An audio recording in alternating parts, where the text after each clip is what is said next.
Section 3.7, we are to the place where we can start really putting to use all the things that we've learned. In the previous section, you took the first derivative, set it equal to 0, solved for x to find your maximums and your minimums, relatively speaking. Now we're going to use that for something. Let's say, for instance, that you had a barn. Here's your barn. And you want to fence in the largest possible area next to the barn that you could. And let's say that you had, say, 500 yards.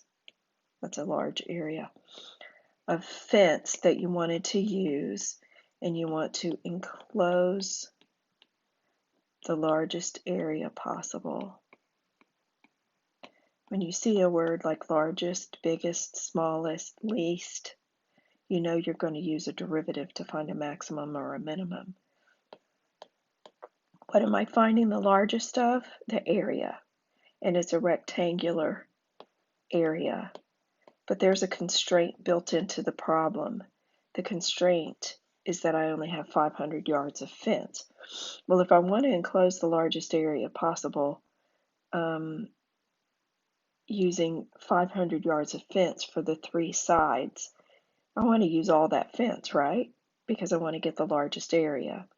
So you find out what your constraint is, the distance around these 3 edges. We want to use all 500 yards. Then look at what you're maximizing or minimizing. Finding the largest means that I'm going to maximize. What am I maximizing? The next word in that sentence is area. So I'm finding maximum area with the constraint that the 3 sides add to 500. So first you want to, after you've read it a few times and you understand what you're looking for, first you want to label your draw a picture and label it. Well, we don't know the dimensions, right? So the question that's being asked here is find the dimensions.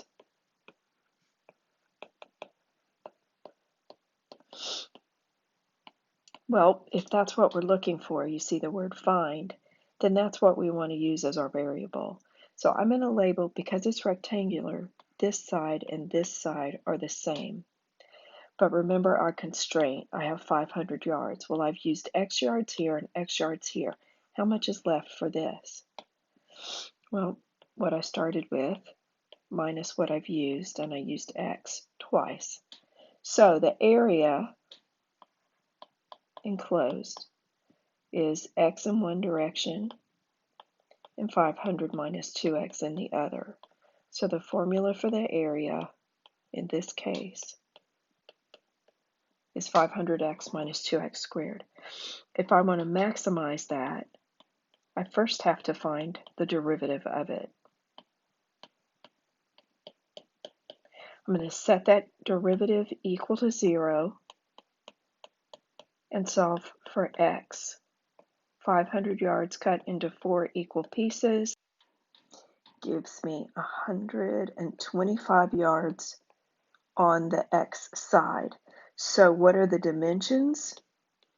Well, 500 minus twice 125 is going to be 250, and the dimensions are 125 yards by 250 yards. That's a big area, big barn.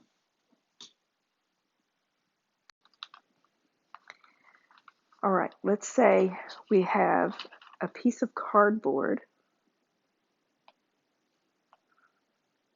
or tin or aluminum or something, and we want to cut squares out of the corners. These are perfect squares. They're all the same size. And when we cut those corners out, think about what we have left. I'm going to do a little erasing here so we can see this. If we cut these corners out, do you see that we have flaps?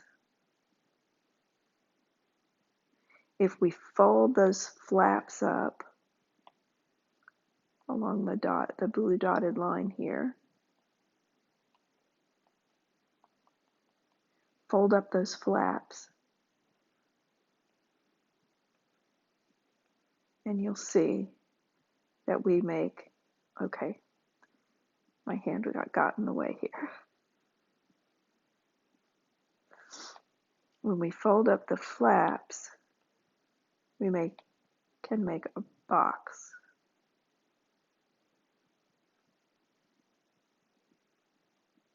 Oh, I'm doing such a good job. Look at that. So we want to maximize the volume of the box.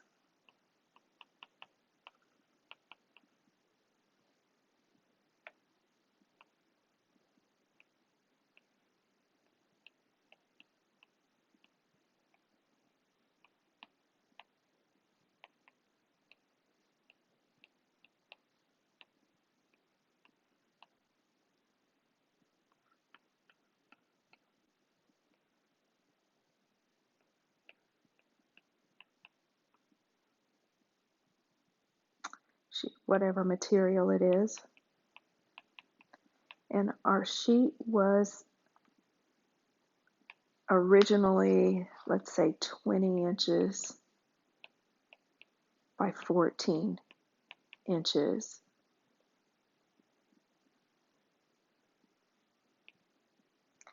Made by cutting out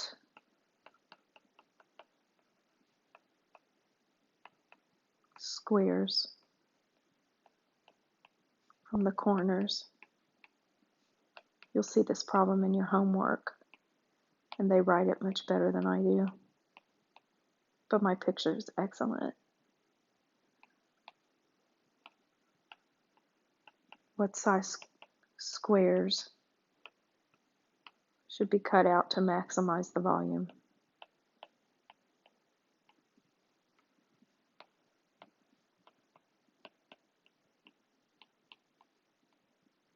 Okay, so here's the deal. We originally had a piece of cardboard that was 20 inches one way and 14 inches the other. But then we cut out these squares that are X by X squares, so they're the same length on both sides. And we cut that out of each of the corners. So when you see the finished box, this side was 20 inches, but we cut out X from each end. Do you see that? We had 20 inches, but we cut out X here and X here. So we end up with 20, take away the two X's. And this side is 14 minus the two corners. How deep is the box? Because volume is length times width times height. We need to know the height of the box. Well, each of those flaps was X inches. So that's the height of the box. So my volume is X by 20 minus 2 X's by 14 minus 2 X's. Do you see it? So what do you do? What are you supposed to maximize? You're maximizing volume. And you're solving for the size of the squares, which would be X. So if you're told to maximize something, you find the formula, you take the derivative, set it equal to 0, get the values of X. Now in this case, you're going to get two different values of X. One will make sense and the other one won't. So you'll know which one is the right answer. I'm going to FOIL this out. 14 times 20 is 280.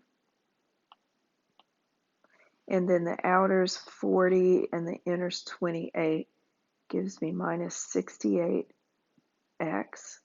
And then 2 times 2, a minus times a minus, x times x. Now distribute that x, and I'm going to write the highest power first. if you don't mind. And there we have the formula for the volume. So to maximize, you take the derivative. 12x squared minus 136x plus 280. Set that equal to 0. Solve for x. I can pull out a 4. You can always pull out a 4 from these problems.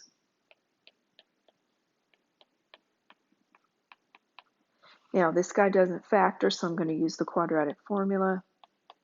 By the way, this 4 that we factored out, that's a factor, right? And it can't equal 0, so I can just blow him off. And just factor what's in the parentheses. So negative b plus or minus the square root of b squared minus 4ac. The whole thing is over 2a.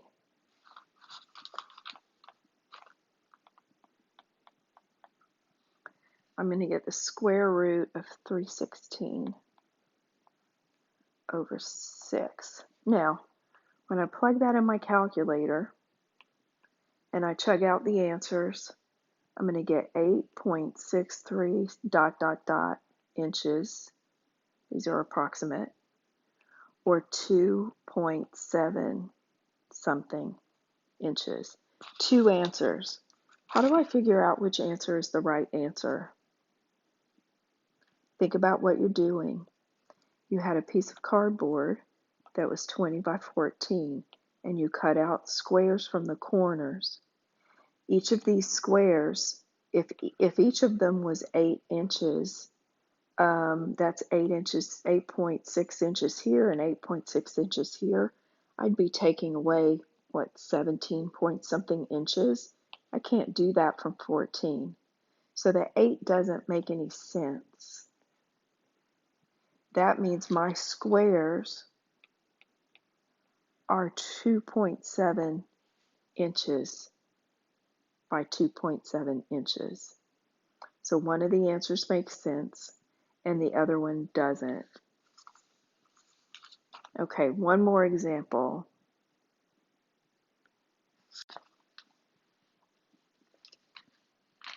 I'm going to make a can for soup or stew or something like that. All right? So the can has 2 dimensions that we know of, that we use. It has a radius and a height. Okay? So I want the volume of my can. I know how much product I want to put in the can. Let's say I need 48 cubic inches of product inside the can, but I have to pay for the packaging. I need to minimize the cost of packaging, so I want to minimize the amount of materials that go into the packaging. Well, what is the packaging? It's the surface area of the can. So I want to minimize the surface area of the can and find the dimensions.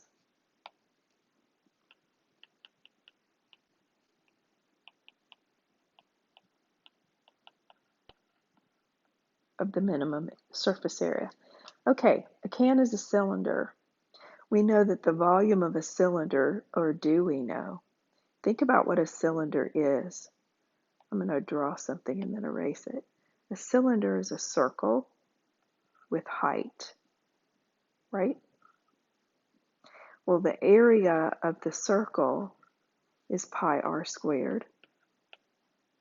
And I've got circles stacked on top of circles, stacked on top of circles, until I have a solid. And that height is my third dimension. So the volume of a volume of a cylinder is the area of the circle with height. Simple enough? What about surface area? Think about what the surface area is. You have a top and a bottom. They're both circles. What's the area of a circle? Pi r squared. They're both the same, so you have two of them. But what about the sides of the can? Again, I'm going to draw something. If I take the label off of a soup can and lay it down on the table, it's just a rectangle, right? And it has the height of the can. But what about this dimension here? What is this? Well, think about it. It wrapped around the can. So that is the circumference of the circle, 2 pi r. So that gives me my outside surface area, 2 pi r h. So the surface area of a cylinder is the top and the bottom plus the outside. What I want to do is I know the volume has to be 48. Here's the formula for that. This is the constraint that I have to keep while working the problem. But this is what I want to minimize. I want to take the derivative of this. I have an issue though. There's an h in there. I can't take the derivative of it with two different variables. So I don't want to get rid of the r. That's in two different places. I want to get rid of the h. And the way I do that is I use this right here. If I know the volume is 48 and volume is pi r squared h, I can solve for h. So let's do that over here.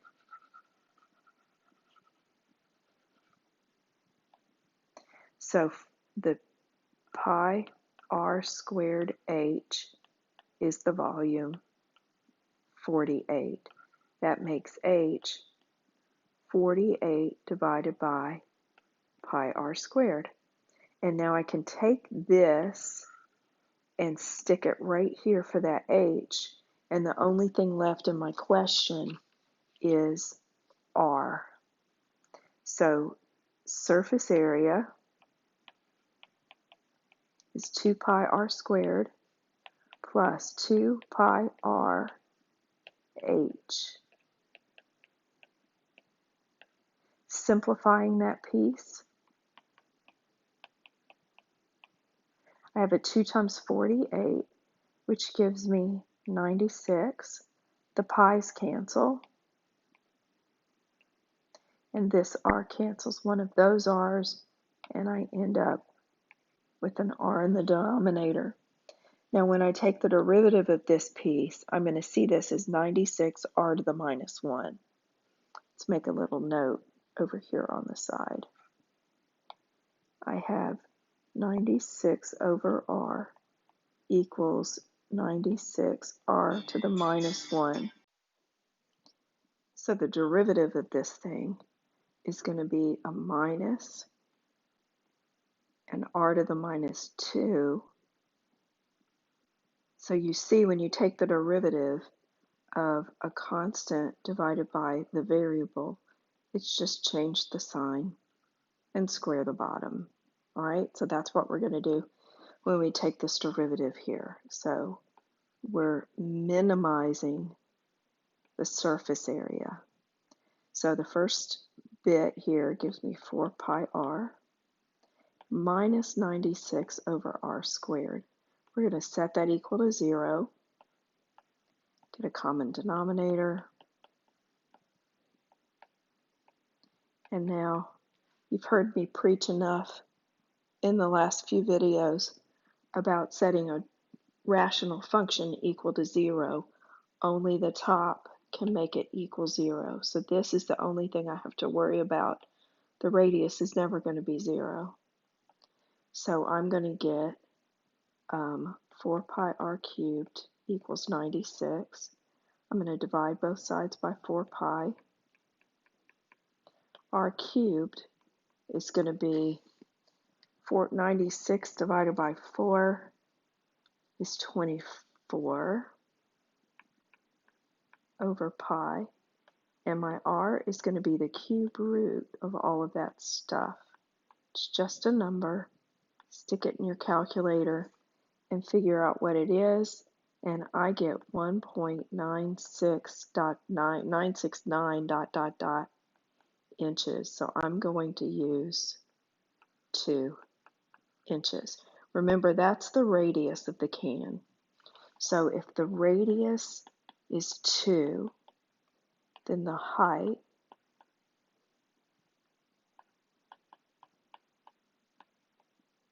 is this. 48 divided by 4 is 12.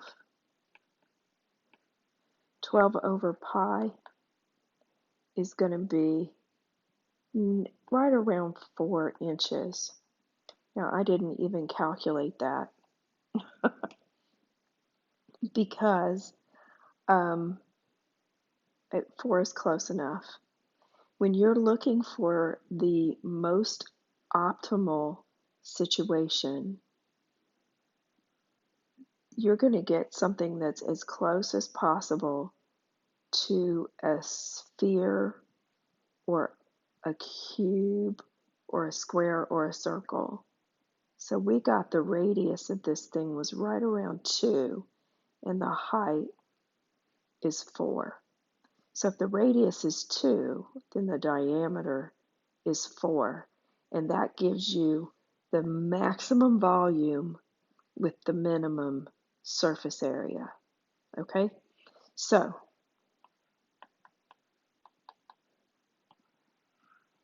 we guesstimated a little bit with the radius. We made it a little bit bigger, so the diameter is not quite 4, it's something like 3.8. And if you do 12 divided by pi, you're going to get something that's really close to 3.8. Let me actually do this on a calculator real quick to tell you what it is. 12 divided by pi gives me 3.8197 ... So you see that we are really, really close to being almost a perfect cube, only it's a cylinder. Okay?